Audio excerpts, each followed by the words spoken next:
The first rays of sunlight pierce through the cave entrance, painting golden streaks across the limestone walls. A child stirs first, not because of an alarm clock or a parent's voice, but because their body is perfectly synchronized with the natural world. This isn't the grunting, club-dragging caveman scene Hollywood has burned into our collective imagination. This is a sophisticated human settlement 30,000 years ago in what would one day become southern France. And these people are about to begin a day more complex than most of us realize. Forget everything you think you know about cavemen. That very word is misleading. The population density was very low, around only 0.4 inhabitants per square kilometer, which meant most Paleolithic peoples didn't live in caves at all. They were nomadic, following game and seasonal plants across vast territories. When they did use caves, it was often as temporary shelters during harsh weather or as special ceremonial spaces. The popular image of primitive brutes huddled permanently in dank caves, pure fiction. As dawn breaks, bodies begin to move with the practiced efficiency of people who've never known the jarring shock of an alarm clock. Their circadian rhythms, uninterrupted by artificial light, work in perfect harmony with the sun. Modern sleep researchers studying communities without electricity have discovered something remarkable. Humans naturally wake gradually with increasing light, experiencing none of the grogginess we call sleep inertia. Our Paleolithic ancestors enjoyed what we now pay thousands of dollars trying to achieve with smart home systems and sunrise simulation lamps. The morning sounds aren't the beeping of phones or the hum of traffic, but a symphony of awakening life. Birds announce the dawn, wind rustles through nearby trees, and the soft breathing of 25 souls sharing the same space creates a rhythm as familiar as a heartbeat. Extended families sleep together, children nestled between adults, creating a warmth and security that modern isolated bedrooms can't replicate. Think of it as the world's oldest co-sleeping arrangement, one that child development experts now recognize as crucial for infant survival and emotional development. As eyes open and bodies stretch, there's no rush to check emails or scroll through social media. Instead, there's an immediate awareness of the group's needs. Did anyone hear predators during the night? How did the elderly grandmother's cough sound? Is the pregnant woman showing signs of labor? This heightened social awareness isn't primitive. It's a sophisticated form of community care that modern medicine is only now rediscovering through concepts like social determinants of health. The first movements of the day are deliberate and purposeful. Unlike our modern stumble to the coffee maker, every action has been refined through generations of practice. Children learn by watching, absorbing a morning routine that has ensured human survival for hundreds of thousands of years. This is how every Paleolithic day begins, not with chaos and confusion, but with the practiced efficiency of people who've mastered the art of living in harmony with their environment. Before anyone thinks about breakfast, before water is fetched, before any hunting plans are made, one task takes absolute priority: the fire. In the pre-dawn darkness, the designated firekeeper, often an elder with decades of experience, carefully approaches the hearth. The difficulties of first identifying heated materials in the Paleolithic record, and second determining whether humans were the agents responsible, have been recognized by archaeologists since at least the mid-19th century. But one thing is certain: maintaining fire was perhaps the most critical daily task. This isn't just about warmth, though in the Ice Age climate that's crucial.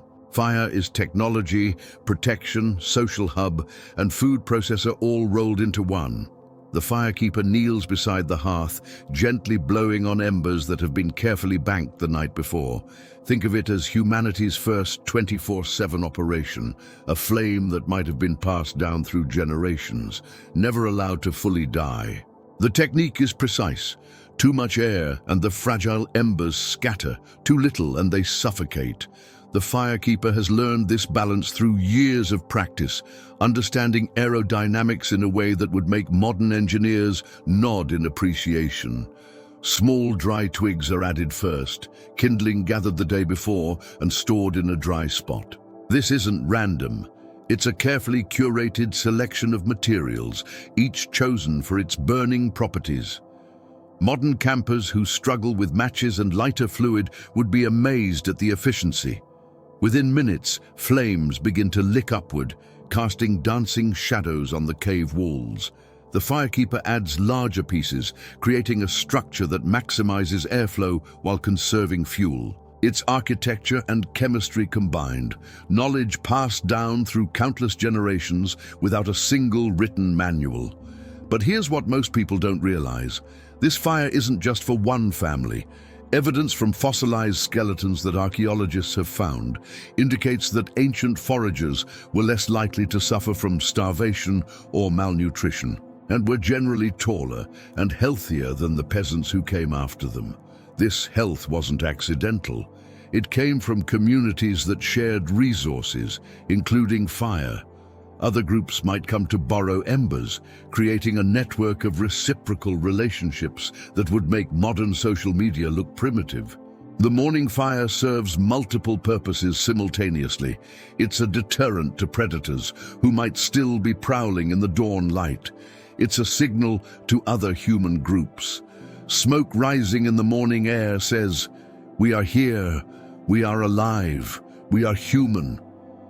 It's the center of breakfast preparation, tool-making, and social gathering. In essence, it's the heart of Paleolithic technology.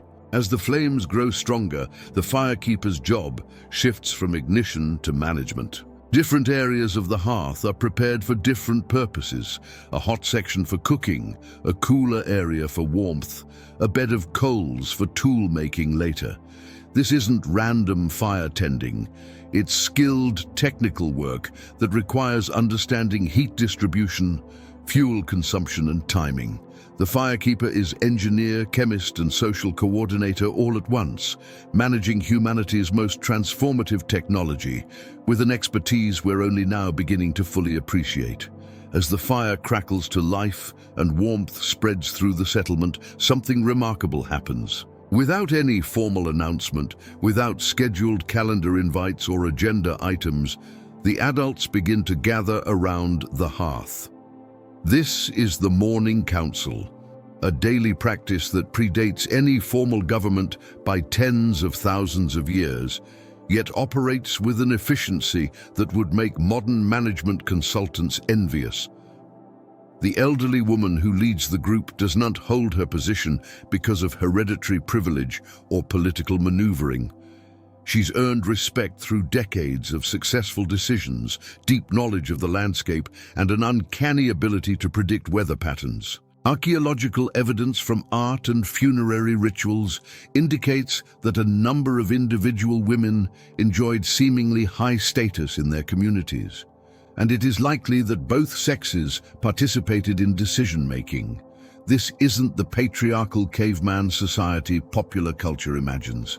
It's a pragmatic system where competence matters more than gender. The discussion begins with immediate concerns. A young hunter reports tracks near the water source, possibly deer, but the prints suggest they're wary, perhaps sensing predators. An experienced gatherer mentions that the hazelnut groves 2 valleys over should be ready for harvest within days. Someone else notes that the wind patterns have shifted, suggesting weather changes ahead. This isn't idle chatter. It's intelligence gathering that would rival any modern situation room. What's fascinating is how decisions are made. There's no formal voting, no Robert's Rules of Order. Yet everyone who wants to speak gets heard. Even adolescents can offer observations, though they're expected to listen more than talk. The process resembles what anthropologists call consensus building. Ideas are discussed, modified, and refined until a general agreement emerges. It's democracy in its purest form, thousands of years before Athens claimed to invent it. Today's plan emerges organically. A hunting party will investigate those deer tracks, but they'll take a circuitous route to check 3 other potential sites along the way. A gathering group will head to yesterday's nut grove to finish collection there before the hazelnuts fully ripen. 2 crafters will stay behind to finish preparing winter clothing. The weather change makes this urgent. An elder will take the children to the stream, combining water collection with education about edible plants along the way. Notice what's missing. No one is assigned to meaningless busy work. No one spends 8 hours on a single repetitive task. Every activity has a clear purpose and immediate benefit to the group. The modern concept of bullshit jobs that anthropologist David Graeber wrote about would be incomprehensible to these people. Every task directly contributes to survival and well-being. The morning council also serves a social function we've largely lost in modern life. It's a daily reaffirmation of community bonds, a chance to air grievances before they fester, and an opportunity to share knowledge across generations.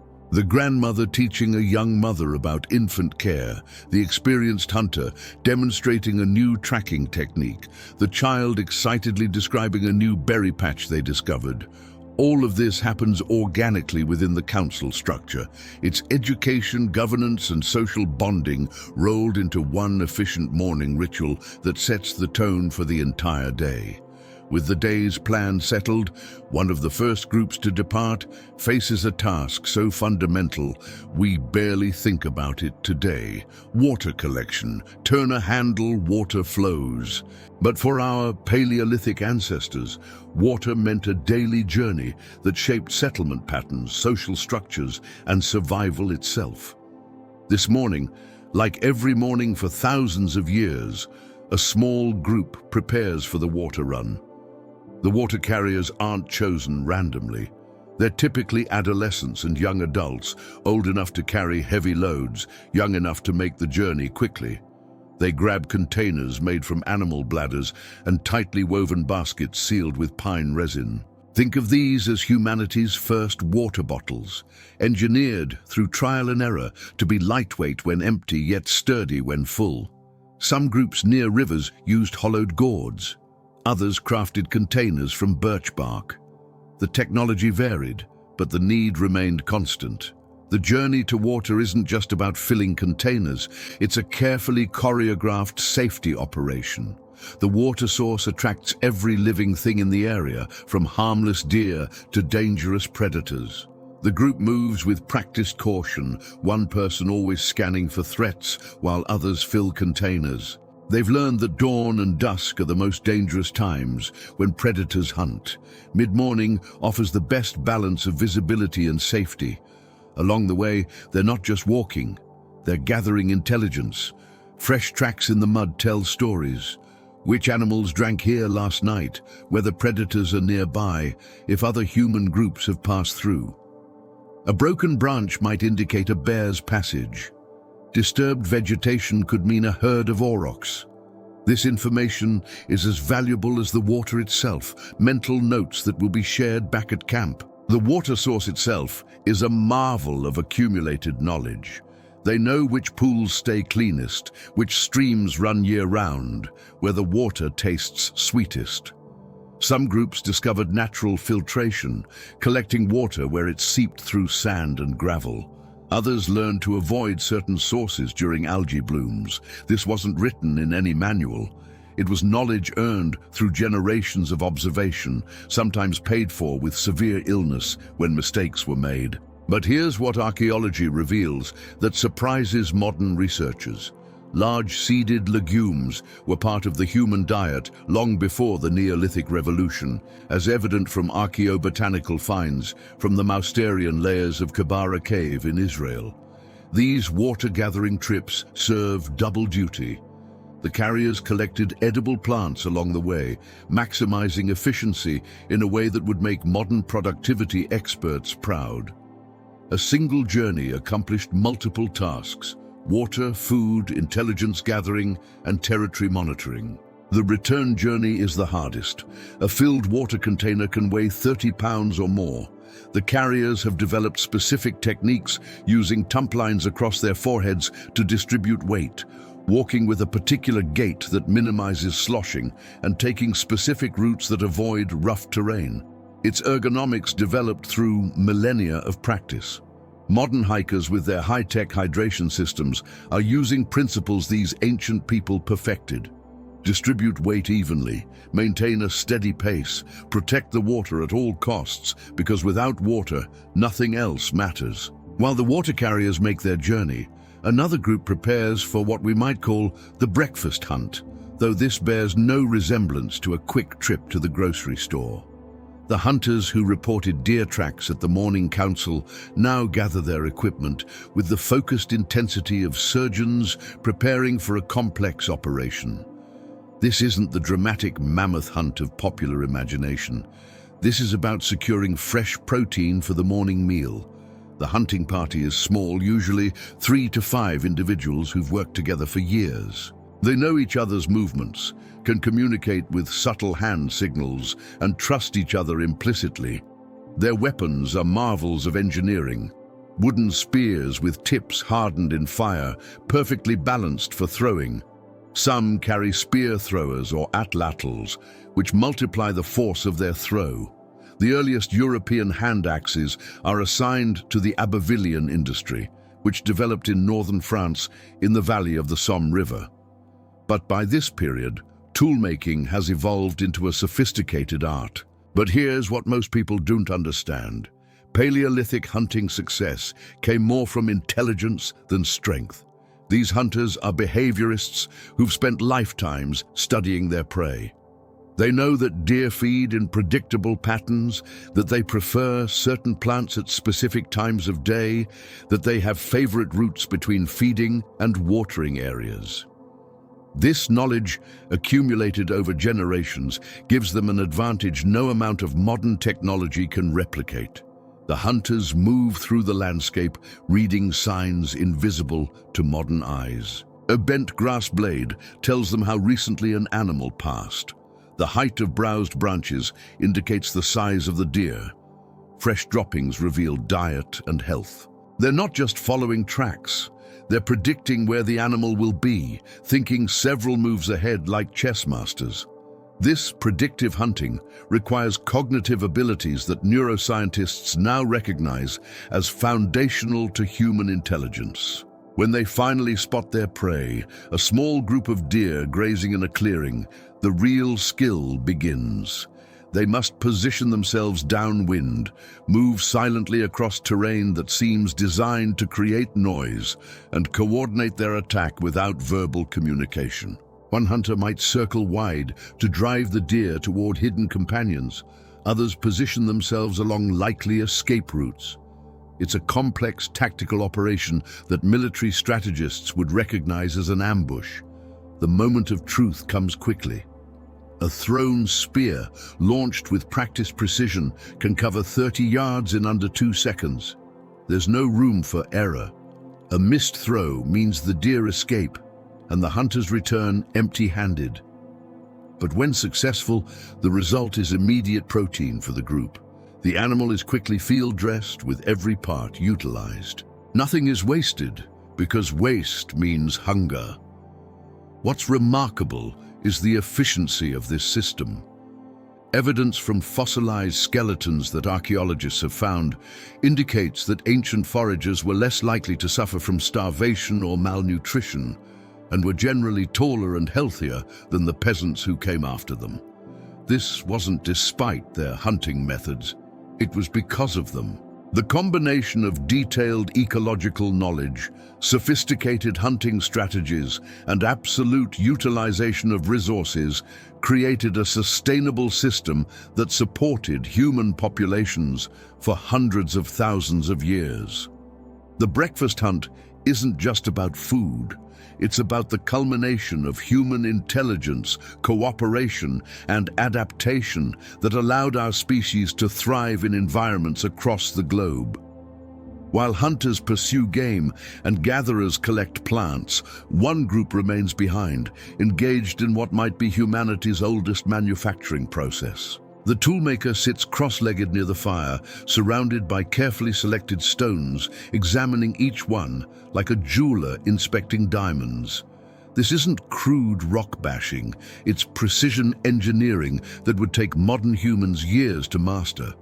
Stone tool making is a demanding technical skill that can take years to master. With an average of 167 hours practice over 22 months, our subjects gained competence in flake production, but showed less improvement in hand axe making. Think about that, 167 hours just to become competent at basic flaking. Our Paleolithic toolmaker has been practicing since childhood, accumulating thousands of hours of experience. The morning's work begins with material selection. Not just any rock will do. The toolmaker needs cryptocrystalline stones, flint, chert, or obsidian that fracture predictably. When a force is applied to cryptocrystalline or fine-grained rocks like flint, chert, or obsidian, the resulting fracture spreads outward from the point of impact in a curved, shell-like pattern, conchoidal fracture. This knowledge, passed down through generations, represents humanity's first material science. Watch the toolmaker's hands. The left grips the core stone at a precise angle. The right holds the hammerstone, not too heavy, not too light, chosen for this specific task. The strike comes not from the arm, but from the wrist, a controlled snap that directs force exactly where needed. Modern studies using brain imaging show that making technical judgments about lower Paleolithic toolmaking affects neural activity and functional connectivity in the dorsal prefrontal cortex, the same brain regions we use for complex planning and decision-making today. Each strike is a calculated risk. Mistakes in knapping are often fatal to the tool being created. One wrong hit can shatter hours of work. The toolmaker must constantly evaluate, is this the right angle? How much force? Where exactly should the blow land? It's a three-dimensional chess game where every move permanently alters the board. The workshop isn't just about making tools, it's about innovation. The Aurignacian culture seems to have been the first to rely largely on blades. The use of blades exponentially increases the efficiency of core usage compared to the Levallois flake technique. This represents a technological revolution as significant as the computer chip. More cutting edge from the same amount of raw material means less time gathering stones, more time for other activities. It's the Paleolithic equivalent of industrial efficiency. The social aspect is equally important. Young apprentices watch every move, learning through observation. There's no YouTube tutorial, no written manual, just the patient transmission of knowledge from master to student. The toolmaker occasionally pauses to let an apprentice try, guiding their hands, correcting their grip. This teaching moment represents something profound. The deliberate transfer of complex technical knowledge, a uniquely human trait that allows culture to accumulate and progress across generations. As the toolmaker works, another group prepares for what many consider the most important daily activity, gathering.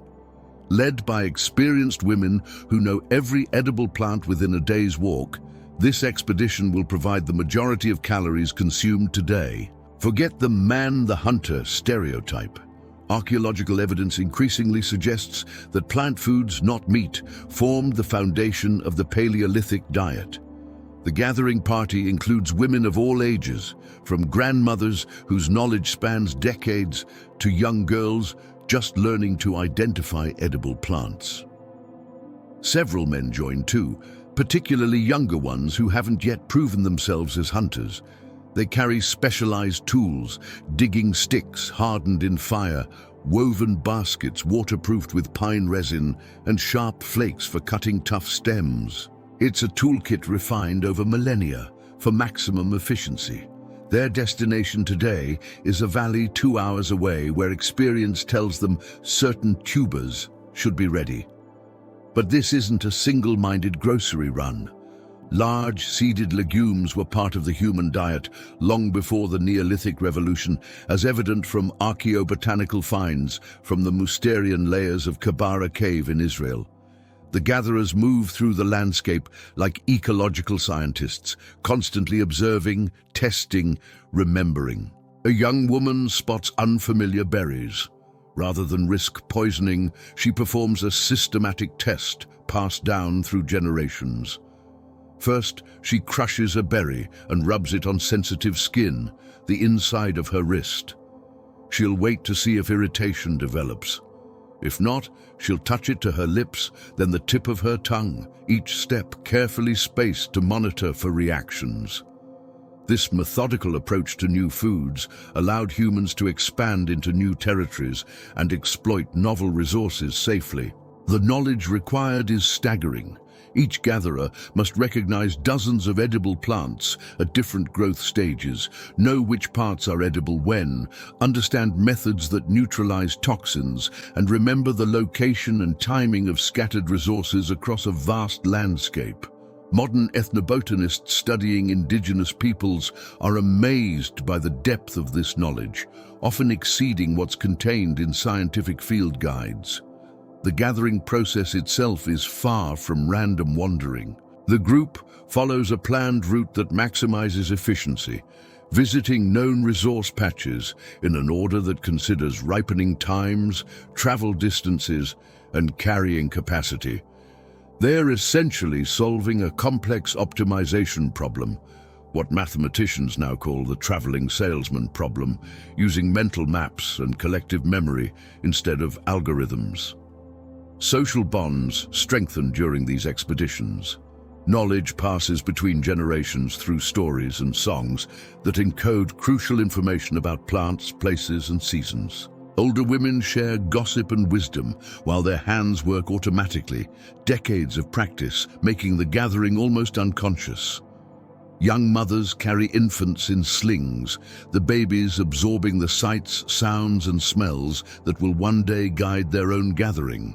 It's education, exercise, social time, and food procurement rolled into one efficient package. Back at camp, a group of children appears to be simply playing. But look closer. That game with miniature spears. It's developing the hand-eye coordination needed for hunting.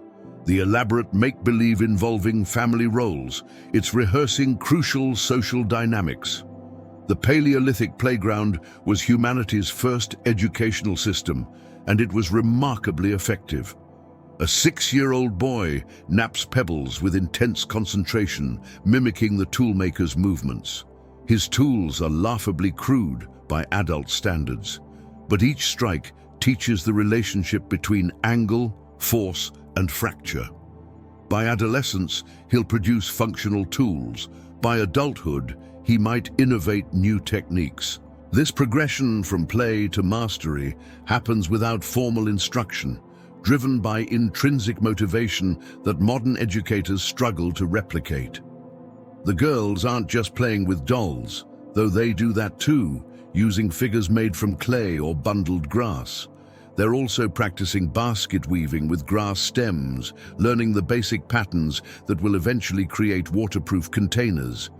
They identify edible plants in the area around camp, competing to see who can find the most species.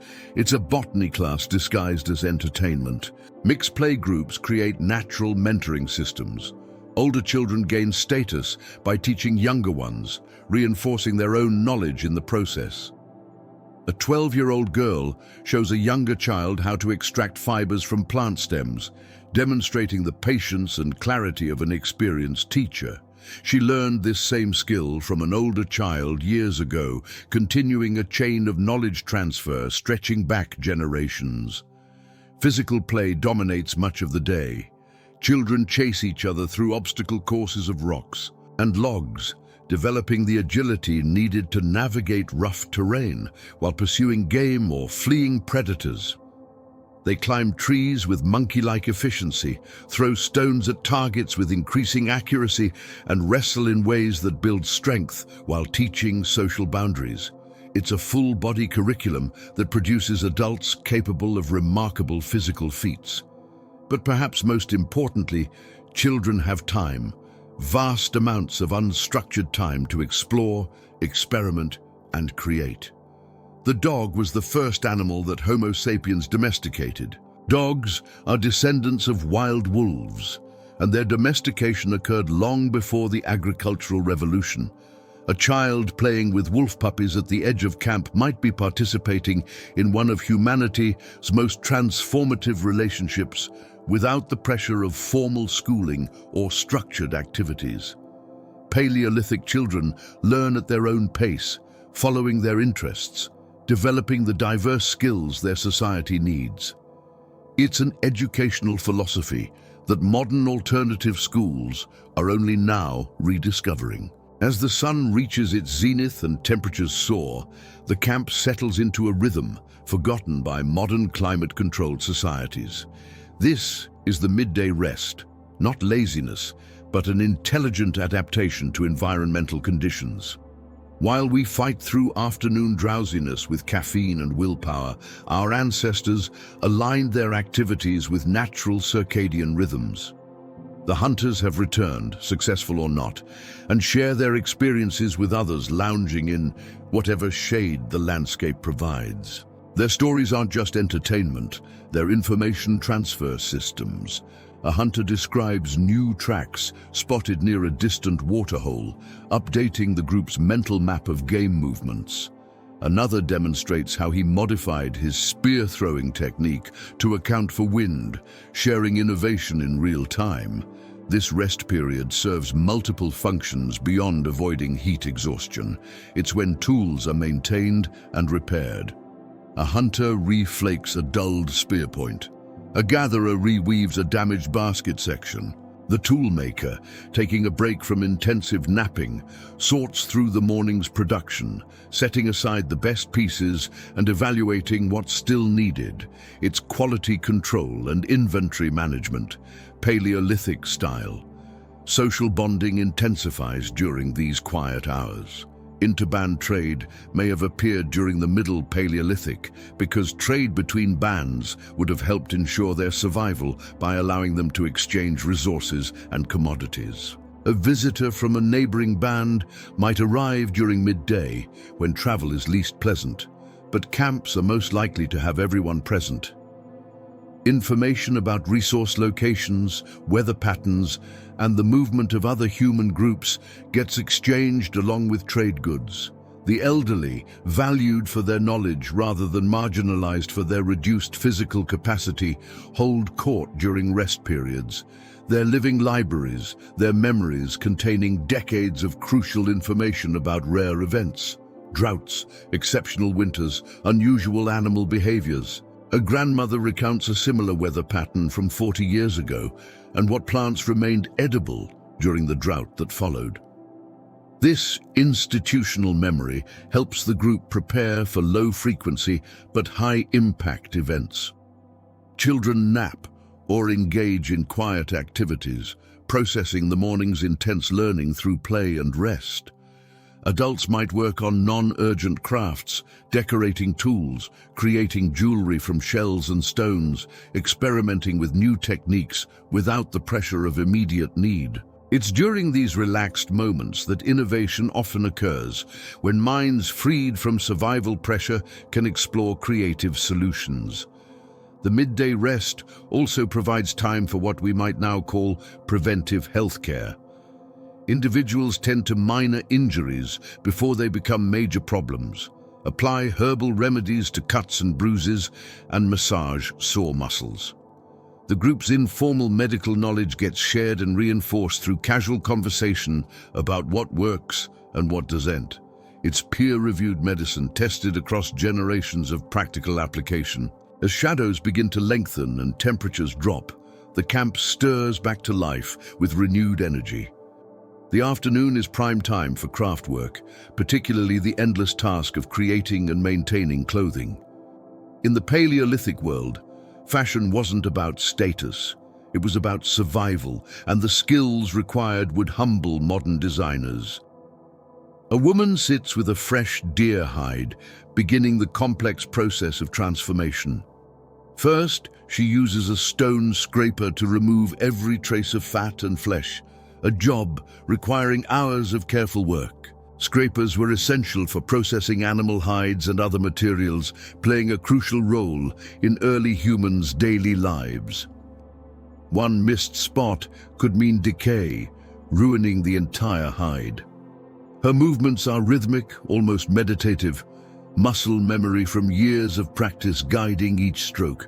Nearby, her sister works on a more advanced stage, softening an already cleaned hide. She's created a mixture of brain tissue and water, worked into a paste that contains natural enzymes perfect for breaking down the hide's tough fibers. Modern tanners, using industrial chemicals, would be amazed at the effectiveness of this Stone Age solution. She works the mixture into every fiber, kneading and stretching, transforming rigid skin into supple leather. The sewing station represents perhaps the most underappreciated Paleolithic innovation. From the Upper Paleolithic on, there is ample evidence that early humans used materials other than stone, such as bone, antler, and ivory, as part of their toolkit. The long bones, limb bones of animals, could be split and shaped into tools like awls, picks, and needles. A woman threads a bone needle with sinew, creating stitches so fine they'd rival modern work. She's adding fur lining to a winter coat, each piece carefully cut and positioned for maximum insulation. Children watch and help where they can, learning by doing. A young boy practices making cord from plant fibers, twisting and rolling them on his thigh to create strong thread. His first attempts are lumpy and weak, but patient guidance from an elder shows him the proper tension and rhythm. By adulthood, he'll be able to create cords strong enough to support a full-grown man's weight, essential for everything from trap making to shelter construction. The variety of clothing produced challenges our caveman stereotypes. These aren't crude fur wraps, but tailored garments with hoods, sleeves, and closures. Decorative elements appear too. Shells sewn in patterns, ochre designs painted on leather, fringes cut for both function and aesthetics. One woman works on what appears to be waterproof leggings, using fish skin sewn with incredibly fine stitches that create a watertight seal. It's technical clothing that modern outdoor companies would recognize and respect. The afternoon craft session is also when ornamental items are created. A young man carefully drills a hole through a fox tooth using a stone drill and sand as an abrasive, a process taking hours of patient work. These ornaments aren't mere vanity, they're social signaling devices, indicating skill, status, and group membership. They're also trade items, portable wealth that can be exchanged with other bands for resources or favors. The Paleolithic economy was more complex than simple subsistence. Afternoon craft time was when much of this economic production occurred. Picture this. It's 4:30 a.m. in a Paleolithic camp, and the night's fire has dwindled to barely glowing embers. One person stirs, sees the dying light, and knows exactly what must be done. In our world, we'd simply flip a switch or strike a match. But 40,000 years ago, rekindling that fire meant the difference between life and death. Fire wasn't just warmth, it was everything. Recent discoveries at Wonderwerk Cave in South Africa suggest humans controlled fire as far back as 1 million years ago. But here's what most people don't realize.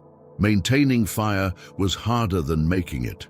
Paleolithic humans developed ingenious methods to keep flames alive for days, even weeks. The firekeeper, often an elder or injured member who couldn't hunt, would carefully feed the flames throughout the night. They'd use slow-burning materials like dried fungi or compacted dung, creating prehistoric time-release fuel. When moving camp, they'd carry glowing embers in hollow bones filled with moss, nature's original portable fire. Archaeological evidence from Abri Romani in Spain shows organized fire management dating back 70,000 years. Different areas had different fires, one for cooking, another for warmth, and separate fires for tool making where consistent temperatures were crucial. Making fire from scratch required remarkable skill. The hand drill method, spinning a wooden stick against a baseboard, could take 30 minutes of intense effort. The person's hands would blister, their arms would ache, but stopping meant starting over. Successful firemakers were celebrities in their bands, their skills literally keeping everyone alive. Modern survivalists struggle to make fire, even with knowledge of the techniques. Yet Paleolithic humans did this routinely in rain, snow, and wind.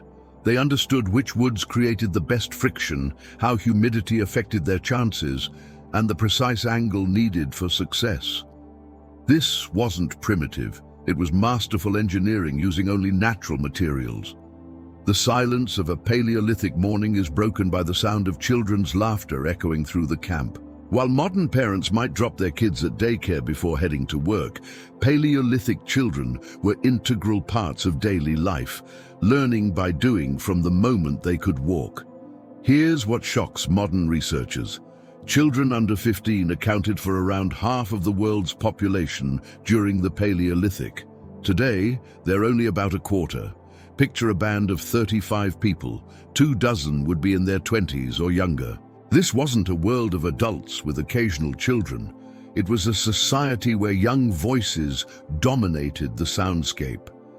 The archaeological evidence tells an extraordinary story. Hand stencil motifs belong to infants, children, and juveniles, revealing this stratum's importance in the artistic activity. In France's Rouffignac cave, tiny fingers trace patterns through soft clay, some made by children as young as 2 years old, held up by adults to reach the ceiling. This wasn't babysitting, it was cultural transmission in action. Unlike our age-segregated society, Paleolithic children were everywhere adults were.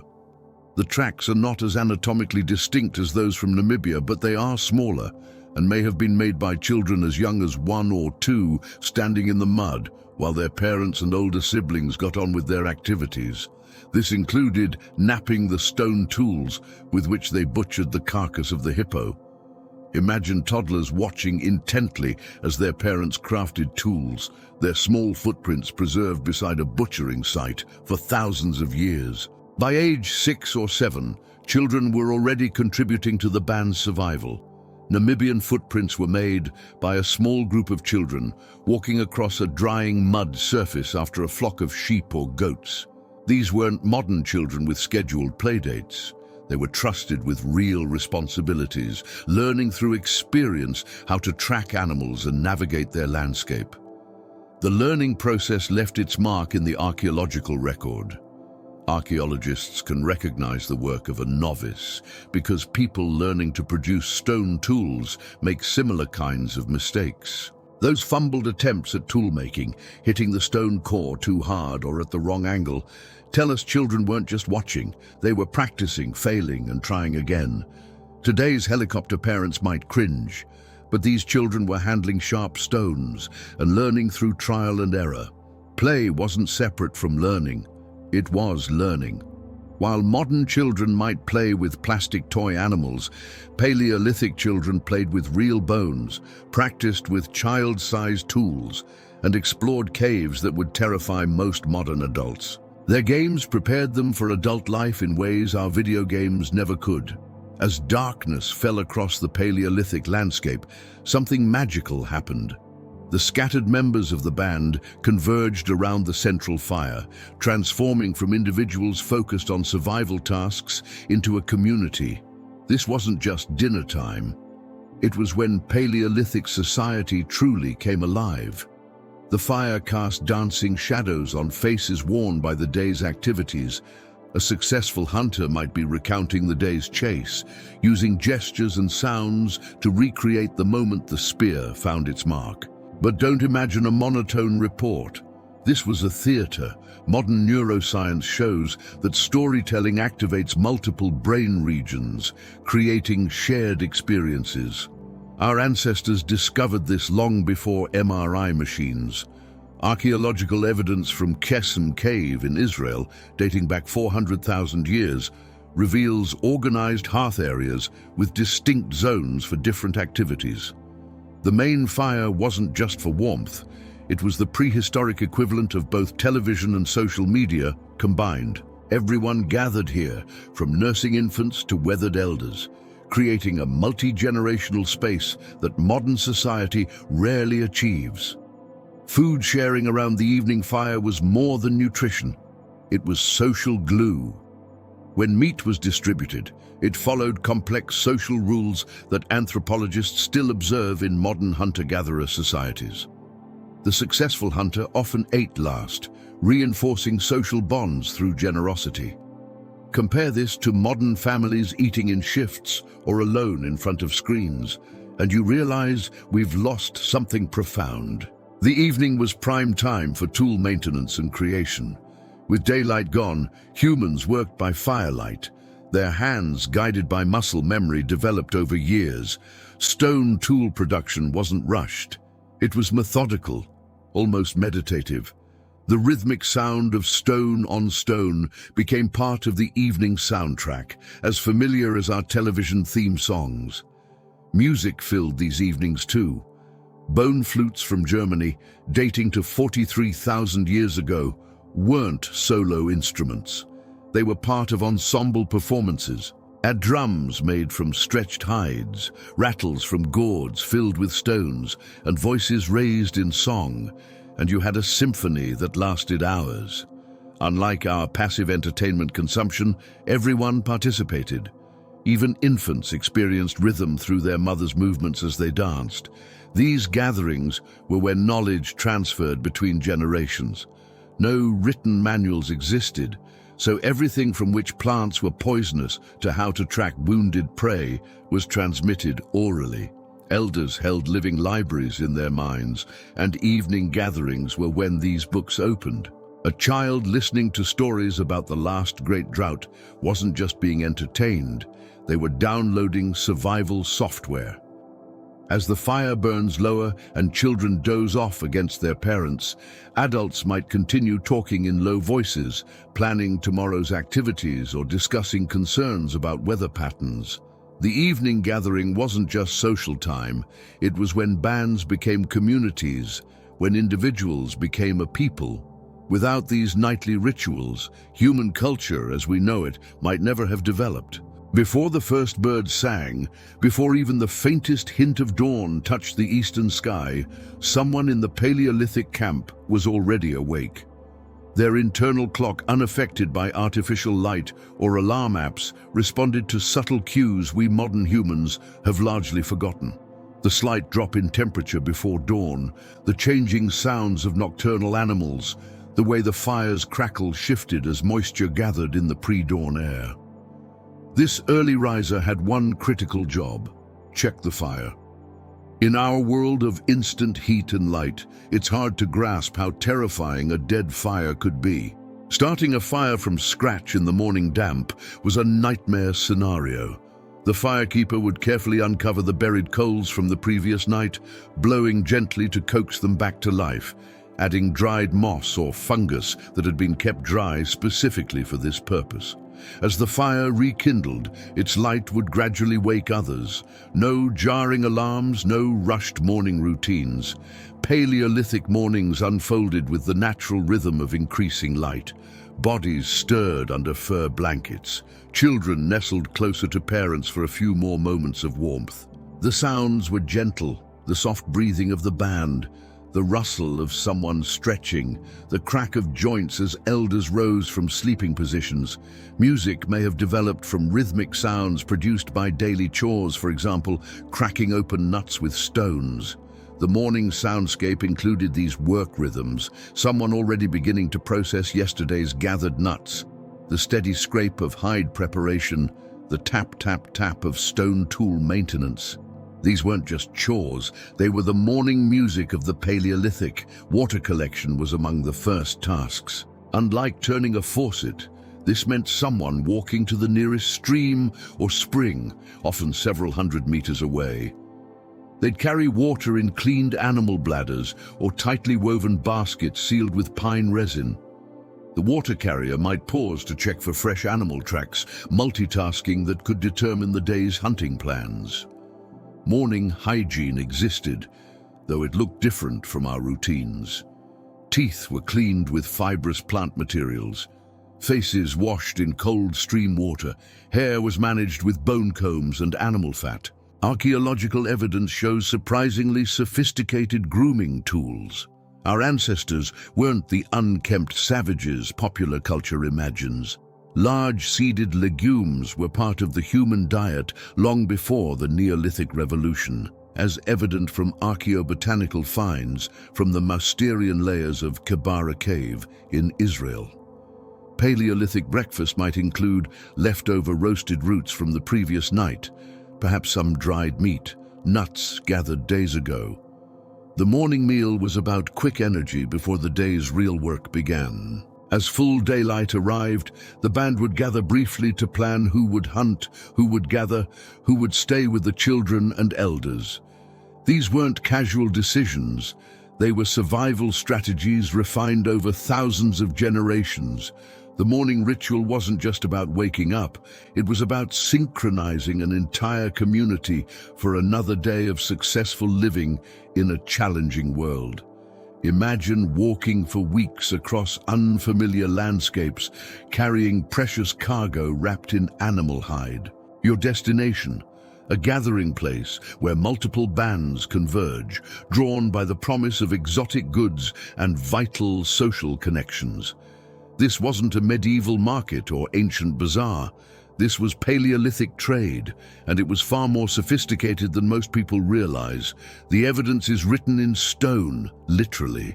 Obsidian tools found hundreds of miles from their volcanic sources tell stories of vast trading networks that spanned continents. At archaeological sites across Europe, researchers find Mediterranean seashells in landlocked regions, Baltic amber in southern caves, and high-quality flint that traveled distances that would challenge modern backpackers. These weren't casual exchanges between neighbors. Chemical analysis of stone tools reveals organized networks that moved materials across thousands of square miles. Sourcing artifacts, identifying where a particular raw material came from, involves a series of laboratory tests on artifacts, which are then compared to known similar materials. When scientists analyze a piece of obsidian found in France and trace it to a specific volcano in Italy, they're uncovering ancient trade routes that functioned for thousands of years. But why would Paleolithic humans walk hundreds of miles for a particular type of stone when adequate materials existed locally? The answer reveals something profound about human nature. These trades weren't just about acquiring better tools, they were about maintaining social networks that could mean survival during hard times. A band with connections to multiple groups had insurance against local disasters, potential marriage partners, and access to diverse knowledge. Exchange could be used to strengthen social bonds instead of creating wealth. Unlike our market economy, where strangers exchange money for goods, Paleolithic trade was deeply personal. When bands met at traditional gathering places, often located at geographic features like river confluences or mountain passes, they weren't just trading objects. They were trading stories, genes, and survival strategies. The gatherings themselves were events. Picture dozens of bands converging during autumn, when certain resources were abundant. While we might check our phones at a boring trade show, Paleolithic peoples engaged in days of feasting, dancing, and ceremony. Young people found marriage partners, elders shared crucial environmental knowledge, and children played with peers they might not see for another year. Women likely played a crucial role in these networks. Ethnographic studies of modern hunter-gatherers show that women often maintain the social relationships that bind groups together. Those shell necklaces found far inland. They might represent a young woman's journey to join a distant band, carrying with her not just ornaments, but also knowledge of coastal resources and techniques. The complexity of these networks challenges our assumptions about primitive peoples. They maintained mental maps of territories spanning hundreds of miles, remembered genealogies linking distant groups, and honored trade partnerships that might stretch across generations.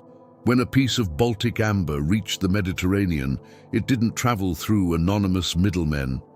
It moved through a chain of relationships, each exchange strengthening bonds that had existed since time immemorial. The flickering firelight cast shadows on the cave wall, transforming natural rock formations into something more, spirits perhaps, or ancestors watching from beyond. A body lies prepared for burial, covered in red ochre that gleams like blood in the dancing light. This isn't a scene from recorded history, but from 30,000 years ago, when Paleolithic humans developed complex spiritual beliefs that would shock those who dismiss them as primitive. Graves are the clearest signs of spiritual behavior, as they show delineation between the world of the living and the world of the dead. The evidence begins in the Middle Paleolithic with our Neanderthal cousins. At sites like La Chapelle-aux-Saints and Shanidar, bodies were carefully positioned, sometimes with stone tools and animal parts. This wasn't a casual disposal. It was intentional burial, suggesting beliefs about death that transcended mere hygiene. But the Upper Paleolithic reveals something extraordinary. Based on the grave goods found beside the deceased, Upper Paleolithic burials are undoubtedly evidence of spirituality and religiousness. At Sungir in Russia, archaeologists uncovered burials so elaborate they rival those of Egyptian pharaohs. An adult male was covered in thousands of ivory beads that would have taken 10,000 hours to create, over a year of full-time work. 2 children, buried head to head, wore clothing adorned with fox teeth and mammoth ivory. Red ochre appears everywhere in Paleolithic spiritual practice. This iron oxide pigment wasn't just decoration. It symbolized blood, life, and transformation. Bodies were painted with it, graves were sprinkled with it, and it stained the hands that prepared the dead. Modern cultures still use red in death rituals, from Hindu cremation ceremonies to Christian cardinal vestments, suggesting this color symbolism runs deep in human consciousness. The oldest known burials can be attributed to the Middle Paleolithic period. The corpses, accompanied by stone tools and parts of animals, were laid in holes in the ground, and sometimes the corpses were especially protected. Some bodies were placed in fetal positions, perhaps symbolizing rebirth. Others were oriented toward the rising sun. These weren't random choices, but deliberate ritual acts. Cave art and spirituality intertwined in ways we're only beginning to understand. Deep caves, requiring dangerous journeys through darkness, became sacred spaces. Why risk life and limb to paint in chambers where no one lived? The answer lies in the spiritual significance of caves as portals between worlds, wombs of the earth where spirits dwelt. The art itself reveals spiritual thinking. Human-animal hybrid figures appear repeatedly, shamans transformed during trance states or mythological beings that populated Paleolithic cosmology. Hand stencils, created by blowing pigment over hands pressed against cave walls, might represent attempts to leave one's essence in sacred space, like modern pilgrims leaving offerings at shrines. The research now suggests that the site is characterized by a much greater diversity of mortuary behaviors than archaeologists previously thought. Not everyone received an elaborate burial. Some bodies were left exposed, others received minimal treatment, while certain individuals, perhaps shamans, leaders, or those deemed special, received extraordinary care. This differential treatment suggests complex social and spiritual hierarchies. Music, dance, and altered states of consciousness likely played central roles in Paleolithic spirituality. Bone flutes and cave acoustics, designed to amplify sound, suggest musical ceremonies. Repetitive drumming and dancing techniques, still used worldwide to induce trance states, probably helped Paleolithic shamans journey to spirit worlds. These weren't primitive superstitions, but sophisticated spiritual systems that helped humans make sense of existence, death, and their place in the cosmos.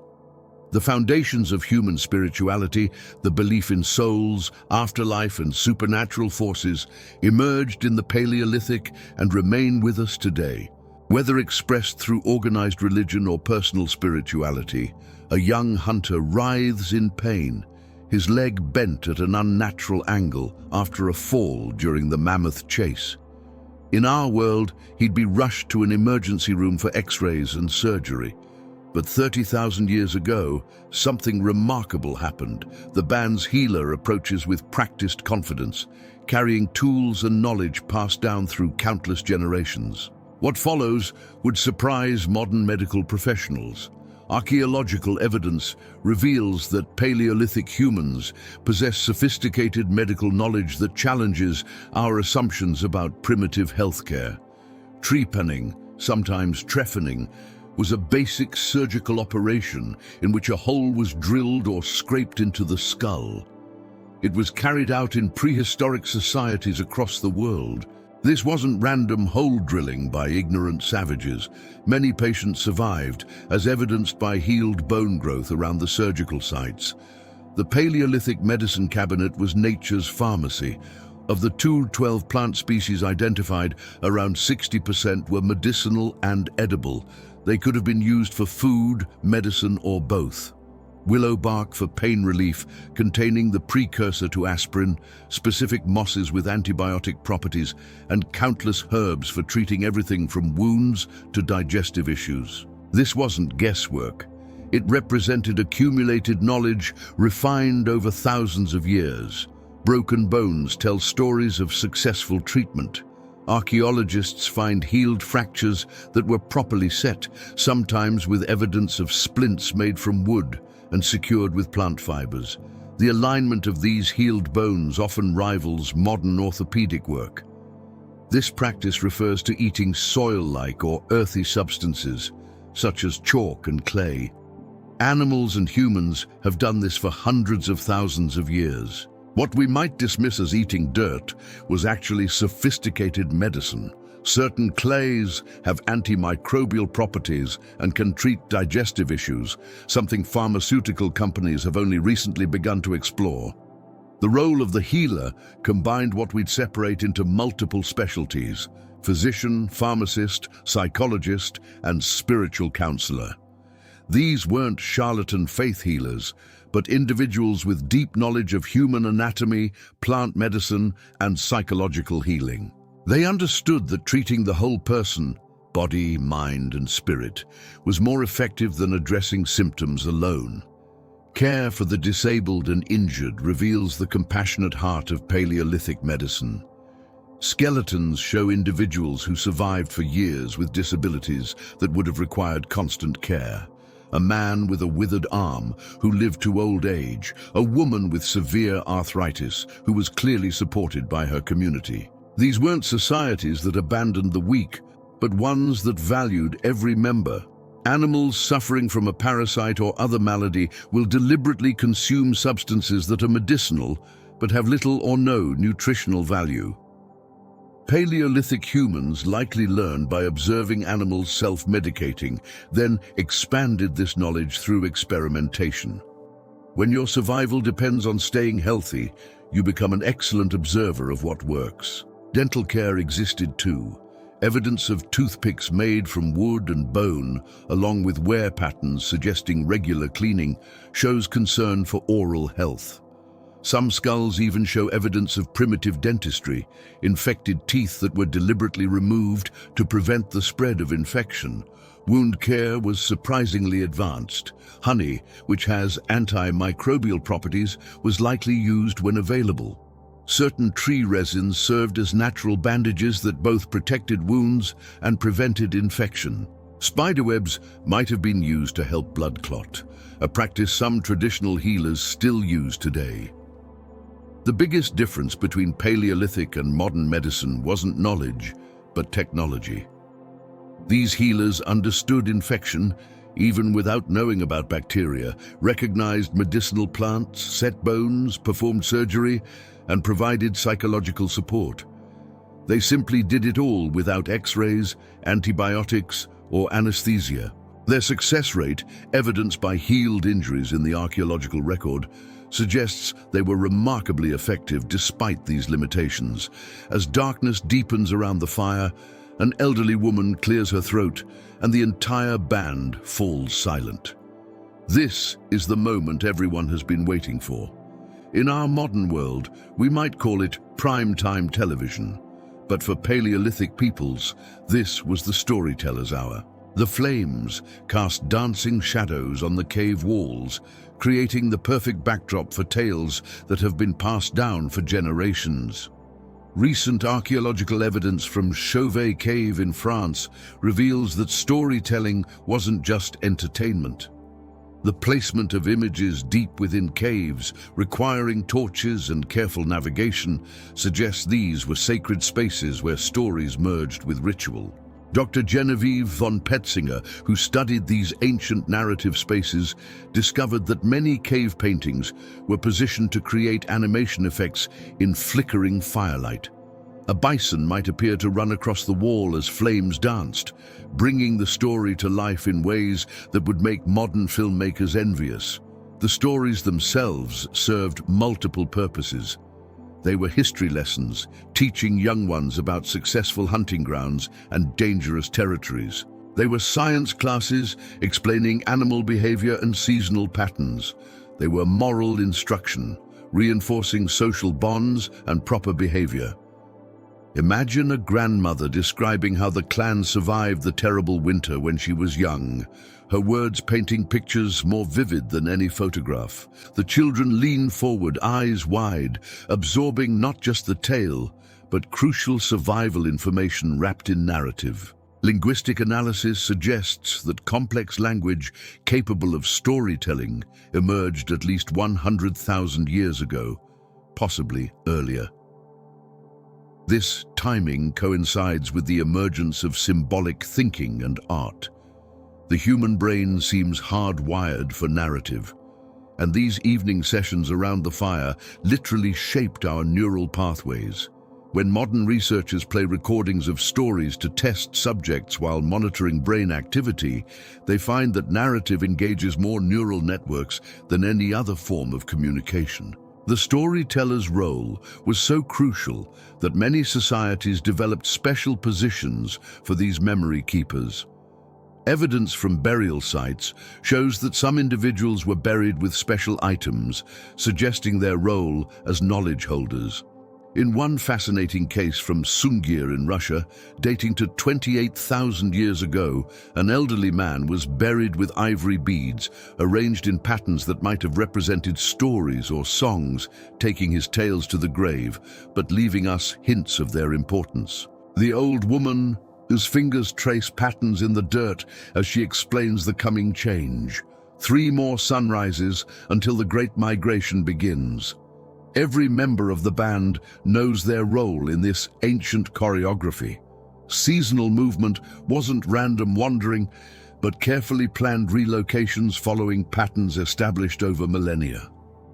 For Paleolithic peoples, reading the seasons was a matter of life and death. Archaeological evidence from Pinsevent in France, dated to about 12,000 years ago, reveals the complexity of these seasonal rounds. Researchers found evidence of autumn hunting camps where reindeer were processed, with specific areas for butchering, hide preparation, and tool maintenance. The placement of hearths and work areas shows remarkable organization, like a prehistoric assembly line designed for maximum efficiency. The preparations began weeks before the actual move. Women gathered extra plant foods that could be dried and carried. Seeds from summer fruits were carefully saved, not just for food, but because they knew where these plants grew along their migration route. Men crafted new spear points and repaired carrying frames. Children collected materials for fire starting, learning through participation the rhythms that governed their world. Modern hunter-gatherers in similar environments travel between 300 and 500 miles annually in their seasonal rounds. For Paleolithic Europeans following herds and plant cycles, the distances were likely similar. Each season brought its own challenges and opportunities. Spring meant bird eggs and fresh greens. Summer brought berries and small game. Autumn delivered nuts and migrating herds, while winter required reliance on stored foods and different hunting strategies.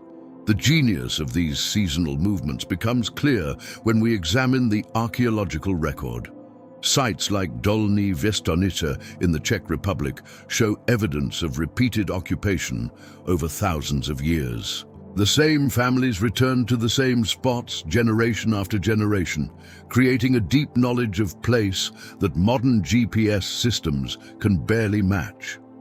They knew where the best flint could be found, which valleys were protected from winter winds, where medicinal plants grew, and when specific animals would appear. Climate data extracted from ice cores and pollen samples confirms that Paleolithic peoples successfully navigated dramatic environmental changes. During the last glacial maximum, about 20,000 years ago, when ice sheets covered much of northern Europe, human populations adapted their seasonal movements, shifting ranges southward but maintaining their essential patterns. This flexibility, built on deep environmental knowledge, allowed our ancestors to survive changes that drove other species to extinction. The sound comes first, a rhythmic whooping that echoes across the valley. The hunters are returning, and from the sound, it's been a successful day. The entire camp erupts in activity. Children race to the edge of the settlement. Women set aside their work, and even the elders rise from their afternoon rest. In the Paleolithic world, a successful hunt meant more than just dinner. It meant survival for another few days, materials for tools and clothing, and a reason for celebration. As the hunting party comes into view, the evidence of their success is clear. 4 men carry a pole between them, a red deer suspended from it. But this is more than just meat. Archaeological studies of kill sites across Europe show that Paleolithic hunters utilized every part of their prey.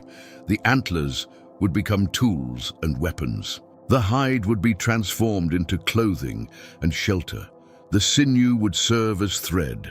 The bones would be cracked for marrow and carved into needles. Even the hooves would be boiled for glue. The division of the kill followed protocols as old as humanity itself. Studies of modern hunter-gatherers suggest these rules were complex and crucial for maintaining social harmony. The hunter who made the killing blow might receive choice portions, but every family would get their share. Special portions went to pregnant women, the elderly, and families with many children. This wasn't charity, but investment in the group's future. Evidence from sites like Abri-Pataud in France shows dedicated butchering areas where the same techniques were used for thousands of years. Cut marks on bones reveal a standardized approach to processing that would rival any modern butcher shop. The knowledge of anatomy was precise, with specific tools for different tasks. This expertise didn't develop overnight, but was refined across generations, each hunter adding to the collective knowledge. The celebration that followed went beyond mere feasting. Bone flutes, dating to 40,000 years ago, have been found across Europe, suggesting music accompanied these gatherings. The famous cave paintings at Lascaux might represent hunting magic, with rituals performed to ensure future success. The social bonds reinforced during these celebrations were as important as the calories consumed. Sharing food, telling the story of the hunt, performing rituals of gratitude, all these activities strengthened the connections that allowed small bands to survive in challenging environments. Modern experiments in prehistoric hunting techniques reveal just how skilled these ancestors were. Using replicas of Paleolithic weapons, researchers have found that accuracy and power required years of practice. The hunters returning to camp weren't just lucky. They were masters of their craft, combining knowledge of animal behavior, weather patterns, terrain, and weapon technology in ways that ensured their community's survival. Young Kor sits cross-legged beside the master toolmaker, watching every movement with intense concentration. At 12 years old, he was chosen for this honor, selected from among his age mates for his steady hands and patient nature. There were no schools in the Paleolithic, but education was constant and vital. The apprentice system that would later formalize in medieval guilds had its roots in these ancient teaching relationships. The archaeological record reveals this learning process through what researchers call practice pieces. At sites across Europe, archaeologists find poorly made tools alongside masterworks, clear evidence of learners working beside experts.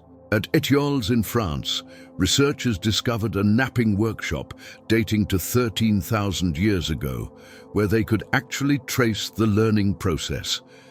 Discarded pieces showed progressive improvement from clumsy first attempts to increasingly sophisticated work.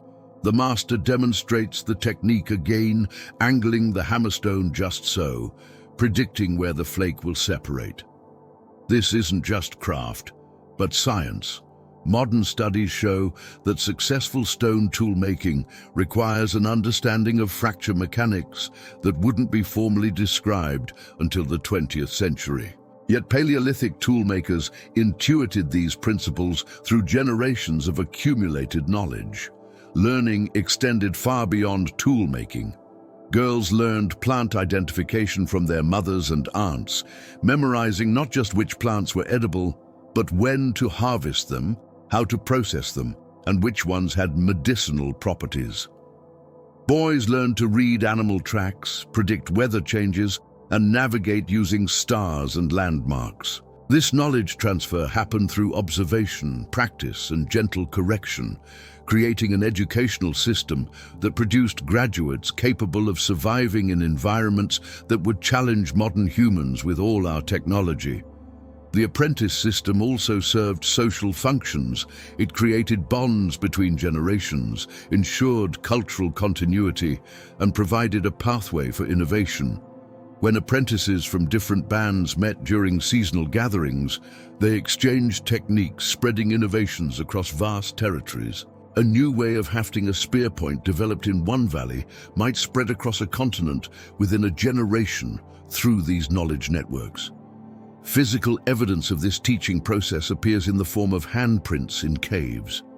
At Gargas Cave in France, researchers found hundreds of hand stencils, many clearly made by children. These weren't random graffiti, but possibly part of initiation ceremonies, marking the transition from child to apprentice. The placement of these prints, often in difficult-to-reach locations, suggests they held deep significance in the learning process. As most of the band settles for sleep, Ern takes his position at the edge of camp, spear within reach, eyes scanning the darkness. The night watch was perhaps the most critical job in Paleolithic society, though it left little archaeological evidence. While others dreamed, the watchers stood between their families and the dangers that prowled in darkness. The threats were real and varied. Cave bears, though primarily vegetarian, could be aggressive when surprised. Saber-toothed cats, cave hyenas, and wolf packs all posed genuine dangers. Evidence from Paleolithic sites shows that humans weren't always the apex predators we imagine. Bones bearing both human tool marks and carnivore tooth marks tell stories of competition for resources and occasional tragic encounters. The Night Watchers developed sophisticated strategies. They maintained fires at strategic points around the camp, knowing that most predators feared flame. They learned to interpret every sound, distinguishing between the harmless rustling of small nocturnal animals and the purposeful approach of a predator. They knew that certain times of night were more dangerous than others, with the hours just before dawn being particularly critical when both humans and guards were at their most vulnerable. Archaeological evidence suggests these guards did more than just watch. At sites like Dolny Viestonitz, researchers found evidence of nighttime activities, including tool-making and hide processing. The watchers kept their hands busy with tasks that could be done by firelight, maximizing productivity while maintaining vigilance. This multitasking approach meant that even security duties contributed to the group's material culture. The psychological toll of night watching shaped human evolution itself. Our ability to function on reduced sleep, our heightened night vision compared to other apes, and our acute hearing all evolved partly in response to the needs of nocturnal vigilance. The Watchers developed techniques we still use today, from caffeine-like stimulants made from certain plants to physical exercises that maintain alertness. The rotation of watch duties reveals sophisticated social organization.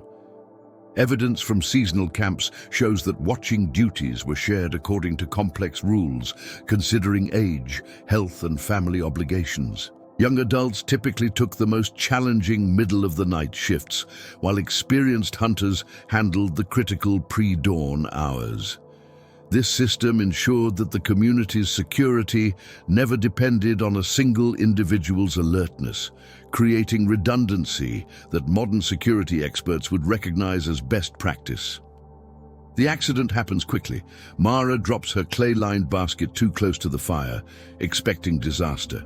Instead, she discovers that the clay has hardened into a waterproof container.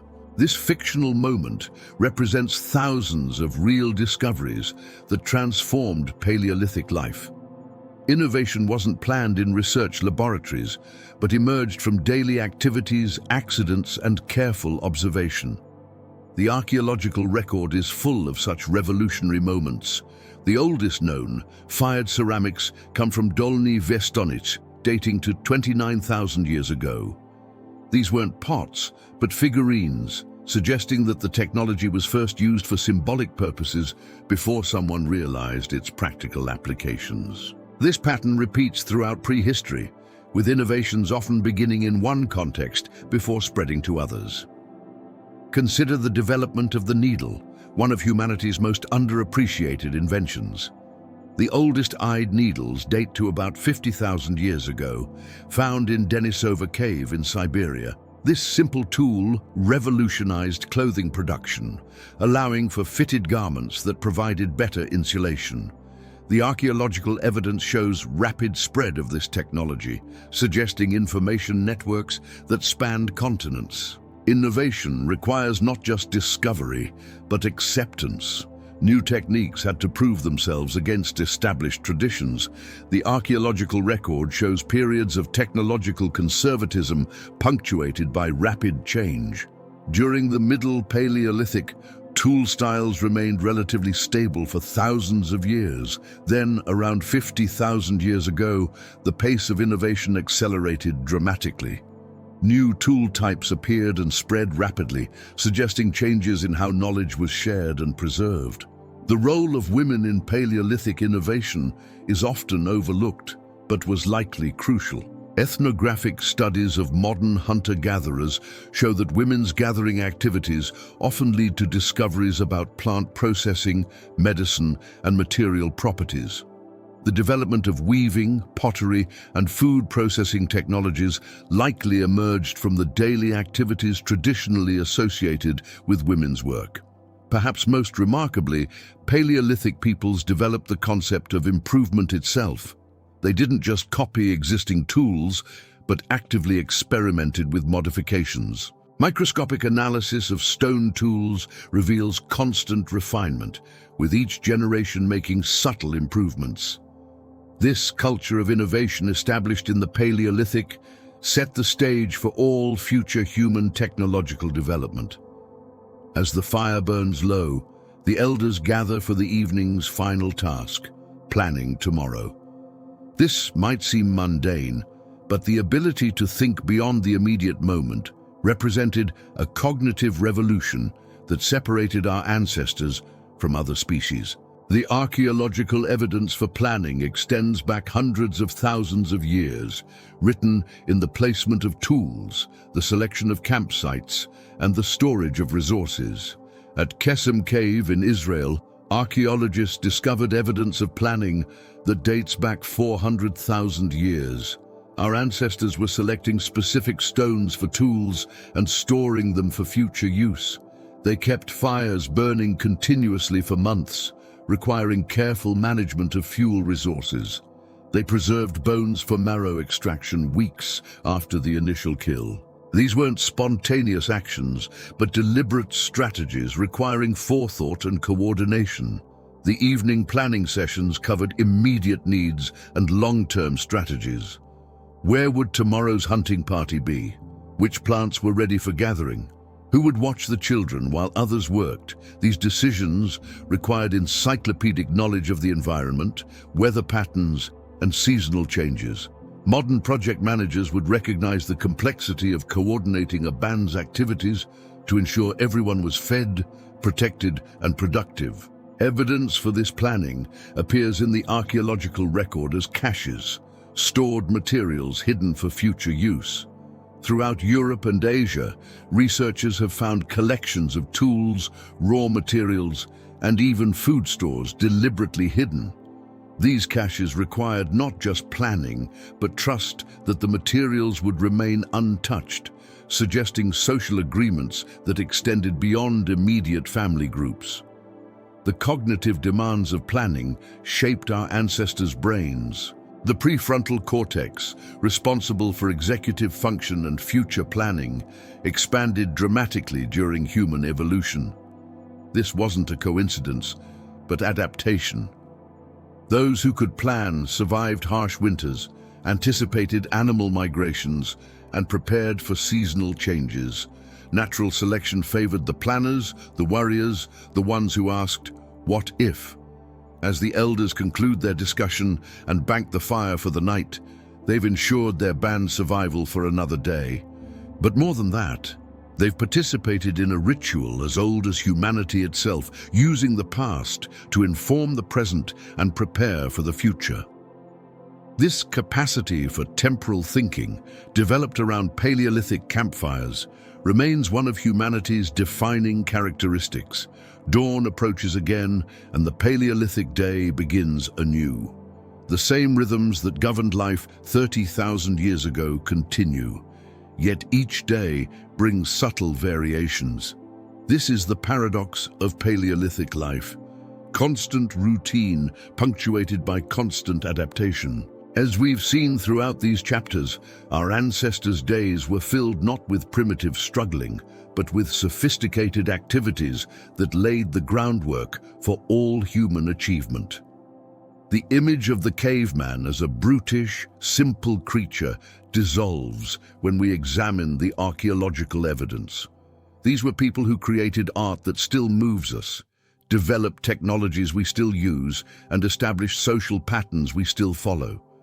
They were musicians and storytellers, careful planners and bold innovators, loving parents and loyal friends. Their days were as full and complex as our own, just structured around different priorities.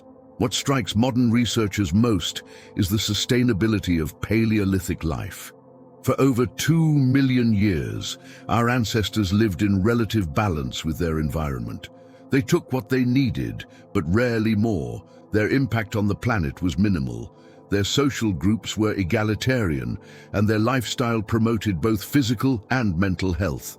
Studies of modern hunter-gatherers show lower rates of depression, anxiety, and chronic disease compared to industrialized populations.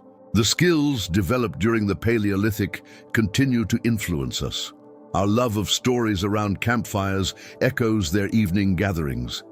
Our children learn through observation and practice, just as Paleolithic apprentices did. We still form small, close-knit social groups despite living in cities of millions. We're still thrilled by the hunt, whether for bargains or business deals. The patterns established over hundreds of thousands of years don't disappear in a few thousand years of civilization. As our Paleolithic ancestors faced each new day, they carried the accumulated wisdom of countless generations. They knew that survival required cooperation, that knowledge needed to be preserved and shared, that innovation must be balanced with tradition. These lessons, learned around ancient fires and passed down through millennia, remain relevant as we face our own challenges. The Paleolithic day ends as it began, with the simple acts of survival transformed into the complex dance of human culture. In understanding how our ancestors spent their days, we understand ourselves better. We are not fallen angels who have lost some primitive paradise, nor are we elevated apes who have transcended our animal nature. We are the inheritors of a magnificent legacy shaped by millions of days of careful observation, patient teaching, and persistent innovation. The next time you plan tomorrow's activities, teach a skill to a child, or gather with friends around a meal, remember that you're participating in traditions as old as humanity itself. The Paleolithic day never really ended, it just changed its costume.